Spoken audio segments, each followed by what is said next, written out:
अहंकार का लय हो जाए और कर्तापन शेष ना रहे, तब निर्णय कौन करता है, या फिर सब कुछ श्री जी की कृपा से स्वतः ही घटित होता है? स्वतः ही होता है। बुद्धि निर्णय करना बंद कर देती। निर्णय करना अहंकार का कार्य थोड़ी है। निर्णय करना बुद्धि का कार्य है। संकल्प विकल्प करना मन का कार्य है। चिंतन करना चित्त का कार्य है। और क्रिया को स्वीकार करना अहंकार का कार्य है। तो क्रिया जब अस्वीकृत हो जाती है तो जीवन मुक्तता की तरफ जाता है। क्रिया जब स्वीकृत हो जाती है तो बंधन की तरफ जाता है। तो बंधन मात्र नष्ट होता है, कार्य तो वैसे ही होता रहता है। जैसे इनके हृदय में कार्य हो रहा है तो आपको क्या, तो ऐसे इस हृदय में कार्य हो रहा है, आपको क्या? आप आत्मस्वरूप है, आप देह थोड़ी है। तो देह भाव से आप करता है और स्वरूप भाव से आप करता है। तो बुद्धि का कार्य निर्णय करना, अहंकार का कार्य थोड़ी है निर्णय करना। निर्णय तो बुद्धि वैसे भी करती रहती है। स्वीकृति और अस्वीकृति ये अहंकार की बात है। तो अस्वीकृति कर देने से अहंकार लय को प्राप्त हो जाता है। स्वीकृति करने से अहंकार पुष्ट होता है। अहंकार पुष्ट होता है, जन्म मरण पुष्ट हो जाता है, दुख सुख पुष्ट हो जाता है। और जहाँ अहंकार नष्ट हुआ तो दुख सुख नष्ट हो गया, जन्म मरण नष्ट हो गया, वो जीवन मुक्त हो गया। पर ये कहने में बहुत सरल, बहुत कठिन है। अहंकार नष्ट करना बहुत कठिन है। शरीर में थोड़ी भी पीड़ा हो तो भजन नहीं सुहाई देता। जब शरीर में भयंकर पीड़ा हो और वैसे एक रस भजन चलता रहे, अहंकार गलित होना, कोई अपमान कर रहा है और आपका भजन वैसे ही चल रहा है, कोई निंदा कर रहा है, आपका भजन वैसे ही चल रहा है, तब अहंकार गलित होना बहुत कठिन होता है। अहंकार में ठेस पहुंचना बर्दाश्त नहीं होता, फिर उसको नष्ट हो जाना कैसे बर्दाश्त हो जाएगा? अहंकार खत्म तो जीवन मुक्त हो गया, जीवन ही खत्म, वो जीवन मुक्त हो गया। फिर उसको जो आनंद प्राप्त होता है वो अहंकारी अनुभव ही नहीं कर सकता, जो अहंकार रहित को आनंद प्राप्त होता है। पर अहंकार बिना साधना के नष्ट नहीं होता, और साधना अहंकार नष्ट करने वाली बिना गुरु कृपा की नहीं होती, और गुरु कृपा बिना भगवान की कृपा की नहीं होती। तो वैसे पूछा जाए तो भगवान की अपने ऊपर कृपा हो चुकी, मनुष्य शरीर मिला, संत समागम मिला, अब इसे धीरे धीरे नष्ट कर दे। नमिश जी पटियाला से। श्री हरिवंश प्यारे गुरु जी। राधे महाराज जी। गुरुदेव, मीरा जी और प्रहलाद जी जैसे विश्वेश भगवान के प्रिय भक्तजनों और संतजनों के जीवन में इतनी कठिनाई और इतना विरोध होते देखा गया है। महाराज जी, इतनी कठिनाई और इतना विरोध होने पर ये भक्तजनों और संतजनों के प्रारब्ध में होता है, या फिर भगवान स्वयं कृपा करके अपने भक्तजनों पे ऐसी परीक्षा लेते हैं? इनका प्रारब्ध नहीं होता है, भगवान की लीला होती है। जैसे भगवान की निज लीला होती है, ऐसे भगवान के निज जनों की लीला होती है। ये साधारण मनुष्यों में क्षमता नहीं है। जैसे एक दिया सलाई जलाई जाए, वैसे लगाई जाए तो यहाँ छाला पड़ जाएगा। और पूरी आग में धधकती हुई प्रहलाद जी को जलाया गया, एक रोम भी नहीं जला। तो वो भगवत स्वरूप है। जल में डुबाया गया, यहाँ थोड़ी देर सांस रोक ली जाए तो मर जाएंगे, मरे नहीं। जहरीली गैस के कुंड में बंद किया गया, सांपों के झुंड के बीच में छोड़ दिया गया, पर्वत के नीचे दबाया गया, मंत्रों द्वारा मारण का प्रयोग किया गया, कृत्या उत्पन्न की गई, कुछ नहीं। ये भगवान की लीला जैसे दिव्य होती है, ऐसे भक्तों की दिव्य लीलाएं होती हैं। हम लोग मानुषिक भक्त हैं, वो दिव्य भक्त हैं। जैसे नारद जी हैं, सनक सनंदन सनातन जी हैं, ये बड़े बड़े चैतन्य महाप्रभु हैं, हरिवंश महाप्रभु हैं, स्वामी हरिदास जी हैं, निम्बारकाचार्य जी हैं, वल्लभाचार्य जी, शंकराचार्य जी, ये सब बड़े महापुरुष भगवत स्वरूप है। तो इनकी भगवत स्वरूप लीलाएं होती हैं। अपनी तो नष्ट हो जाएगा शरीर, अस्त्रों से काटा जाए तो नष्ट हो जाएगा ना। प्रहलाद जी का अस्त्रों से काटा गया शरीर नष्ट नहीं हुआ। हाथी से दबाया गया तो एक हाथी से अगर दबाया तो पिच जय हो जाएगा, वहां कुछ नहीं हुआ। तो उनका दिव्य शरीर था। जो पंचभूतों से बना शरीर होता है वो पंचभूतों से नष्ट हो जाएगा, अग्नि से, जल से, वायु से, लेकिन जो दिव्य शरीर है वो इनसे नष्ट नहीं होगा। तो प्रहलाद जी का दिव्य शरीर हो गया था, मीरा जी का दिव्य शरीर हो गया था। भजन के प्रभाव से हलाहल विष कटोरा भर के पी गई और कुछ नहीं हुआ। तो पंचभूतों में विष का असर होता है, दिव्य में थोड़ी होता है। तो मीरा जी का हृदय दिव्य गिरधर स्वरूप हो गया, तो उस पर विष का भी प्रभाव नहीं पड़ा। नरसिंह मेहता जी, कबीर दास जी, ये सब बड़े बड़े सिद्ध संत हुए। सिद्ध मतलब पंचभूतों से ऊपर उठ चुके, तो उनके शरीर पर भी पंचभूतों का प्रभाव नहीं पड़ता। जैसे प्रहलाद जी के ऊपर हुआ, ऐसे ही कबीरदास जी के ऊपर हुआ। चिघाड़ते हुए मदिरा पिलाकर हाथी को ऊपर चढ़ाने की आग पे बैठाल दिया गया कबीरदास जी को, कुछ फर्क नहीं पड़ा। तो अपने लोगों के शरीर पंचभूत रचित, पंचभूतमय है, उनके पंचभूत जैसे दिखते हैं पर चिदानंदमय है, पंचभूतमय नहीं है। इसलिए उन भक्तों के ऊपर जो प्रभाव हुआ वो प्रारब्ध नहीं है, वो भगवान की दिव्य लीला है। जैसे भगवान की दिव्य लीला काली दह में कूदना, तो भगवान का प्रारब्ध थोड़ी है कि काली दह में कूद रहे और सांप उन्हें लपेट रहा है, ये उनकी लीला है। ऐसे भक्त लीला होती है, भगवान की लीला और भक्त लीला। और जो भक्ति साधना के द्वारा अपने लोग करते हैं, ये जब सिद्ध हो जाएंगे तो उसी कोटि के हो जाएंगे। पर वहाँ तक पहुँचने तक अगर पहले छेड़ दिया जाए तो नष्ट हो जाएगा शरीर। जब सिद्ध हो जाते हैं तो कोई फर्क नहीं पड़ता है, फिर वो भगवत स्वरूप हो जाते हैं, उनमें दिव्यता आ जाती है। जैसे जो सिद्ध संत हो गए, एक ही समय में कई जगह देखे गए, कई जगह देखे गए कि ये तो वहाँ भी थे, वहाँ भी थे, वहाँ। तो अब उनका पंचभूत शरीर तो एक ही जगह रह सकता है, अब शरीर दिव्य हो गया तो कई जगह दिखाई दिए।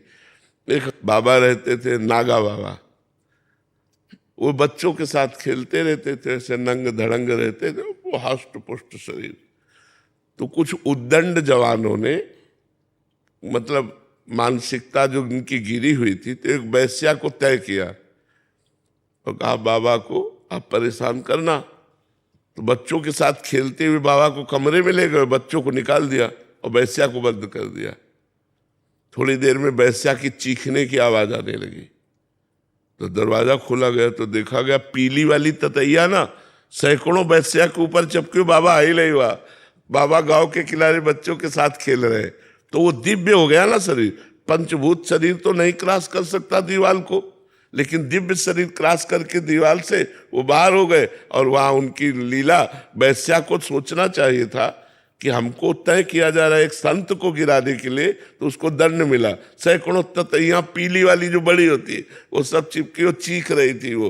तो जो भजन करते हैं, भजन करते करते उनका शरीर दिव्य हो जाता है। फिर उनके साथ जो भगवान लीला करते हैं, वो ये दिखाने के लिए कि मेरे भक्त में इतनी क्षमता, इतनी सामर्थ्य होती है। वो प्रारब्ध नहीं होता, ऐसा प्रारब्ध नहीं होता। महाराज जी, कोई ऐसी प्रक्रिया भी है जिससे आपका सारा कष्ट इधर ट्रांसफर हो जाए, आप स्वस्थ हो? ऐसी कोई प्रक्रिया नहीं। हाँ नहीं, निज निज को न काहू के सुख दुख कर दाता, निज कृत कर्म भोग सुन भ्राता। इस शरीर का निज कर्म है, इसलिए निज शरीर को ही भोगना पड़ेगा। आप लोग सुखी रहे, आनंदित रहे, हम सुखी हैं, ये बाहरी कष्ट से कोई फर्क नहीं पड़ता। अब जिनके भक्त आग में जलाए गए कोई कष्ट नहीं हुआ, है तो उन्हीं के भक्त। हाँ, उस कोटि के नहीं है, पर है तो उन्हीं के भक्त, तो उन्हीं का प्रभाव है कि शरीर में कष्ट ये सब है, पर उसका प्रभाव नहीं। मन आनंदित है, मन प्रसन्न है। आप लोग सुखी रहिए और खूब भजन कीजिए। देवोलीना जी असम से। श्री हरिवंश महाराज जी, महाराज जी, भगवान तो हमारे मन को, भूत को, वर्तमान को और भविष्य सब कुछ जानते हैं, फिर भक्ति की परीक्षा भगवान क्यों लेते हैं? इसका कोई आध्यात्मिक भाव है? हाँ, परीक्षा का तात्पर्य होता है परिपक्व करना। परीक्षा का तात्पर्य परिपक्व करना होता है। जैसे आप 4 क्लास में पढ़ रहे हैं, तो मास्टर ने तो आपको पढ़ाया ही है, पर आपका बौद्धिक स्तर और प्रवीण हो। आप 5 क्लास में पहुंचे, आप 6 क्लास में पहुंचे, तो क्लास तभी आप पार कर सकते हैं, 4 क्लास से 5 तक पहुंच सकते हैं, जब आप प्रश्नों का उत्तर दे दें। ऐसे ही आध्यात्मिक प्रश्न रखे गए हैं, वो परीक्षा नहीं है, वो आध्यात्मिक प्रश्न रखे गए हैं कि यदि आप इन प्रश्नों को पास कर गए तो आप जीवन मुक्त हो गए, आप महान बन गए। तो महानता की पुष्टता जगत को दिखाने के लिए वो प्रश्न किए जाते हैं। भगवान परीक्षा नहीं लेते। भगवान को जानकारी थोड़ी लेनी कि आप किस कोटि के भक्त हो, ये आपको जानकारी देनी कि आप किस कोटि के भक्त हैं। और वो जानकारी तभी होगी जब आप उन प्रश्नों के उत्तर दे देंगे। यार गजब है, इतना होने पर भी ऐसा, तो जय हो भगवान के भक्त की जय हो, तभी तो जय होती है। अगर विक्रम राणा मीरा जी को न सताता तो साधारण नारी और मीरा जी में क्या अंतर देख पाते आप? मीरा जी नाम सुनते ही हृदय भराता, अरे भाई मीरा जी तो भगवान की, इतना कष्ट देने पर भी गिरधर के प्रेम में नाचते, अरे भाई मीरा जी। तो भगवान परीक्षा नहीं ले रहे, भगवान उन प्रश्नों को पास करवा रहे हैं। जो प्रश्न आध्यात्मिक रखे गए हैं कि इस प्रश्नों का अगर आपने उत्तर दे दिया तो आप मीरा जैसे भक्त बन गए, आप प्रहलाद जैसे भक्त बन गए। तो नीचे से ऊपर तक प्रश्न है। देखो, अब कह दिया जाए कि ये प्रक्रिया क्यों रखी जाए, तो जनरल भी वही प्रक्रिया रखी गई है। आप डिग्री में ऐसे थोड़ी पहुंच जाएंगे, क्लास बाय क्लास पहुंचेंगे। अगर ऐसे ही बिना प्रश्न के डिग्री में पहुंचा दिया जाए तो वो गलत होता है। एक टीचर है जो पढ़कर पास होकर टीचर बना है, और एक घूस देकर टीचर बना है, तो फेल टीचर है, पास टीचर थोड़ी। और जो पढ़ करके हुआ है उसको हर क्लास के सब्जेक्ट का ज्ञान है।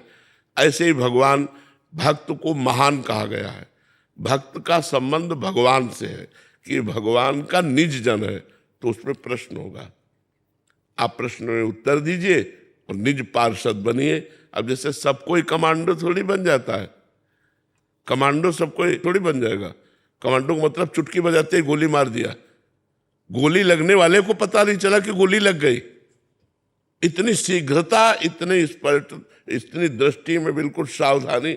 जो अंगरक्षक बनाए जाते हैं वो बहुत सावधान रहते हैं। तुम्हारी दृष्टि में काला चश्मा लगाए, वस्तुतः उनकी नेत्र चल रहे, चारों तरफ चल रहे, जरा सी हरकत पे गोली मार देंगे। तो वो कमांडो क्यों बने? क्योंकि उनमें योग्यता देखी गई। ऐसे ही हम भक्तों का गीत गाते हैं, भगवान के चरित्र से भी बढ़ करके पूजनीय भक्तों के चरित्र को मानते हैं। क्यों? क्योंकि प्रश्नों का उत्तर देकर पहुंच चुके।